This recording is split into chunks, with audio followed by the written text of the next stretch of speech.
BNP চায় অতি দ্রুত বাংলাদেশের জনগণের দ্বিধাদ্বন্দ্ব দূর করে নির্বাচনের তারিখ ঘোষণা করা হোক। এটা বর্তমান সরকার এবং নির্বাচন কমিশনের কাছে আহ্বান বলে জানিয়েছেন বিএনপির কেন্দ্রীয় নির্বাহী কমিটির সদস্য অ্যাডভোকেট রুহুল কুদ্দুস তালুকদার দুলু।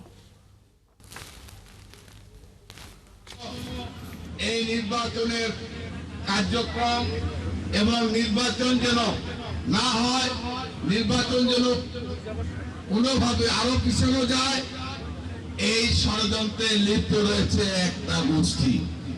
আমি আমার মা বোনদের ভাইদের কাছে আমার অনুরোধ থাকবে, আগামী ফেব্রুয়ারি রোজার আগে যে নির্বাচন অনুষ্ঠিত হওয়ার কথা, এই নির্বাচন নিয়ে যদি কোনো ষড়যন্ত্র চক্রান্ত কেউ করে, আপনারা ঐক্যবদ্ধভাবে এই ষড়যন্ত্রকে আমরা মোকাবেলা করতে চাই।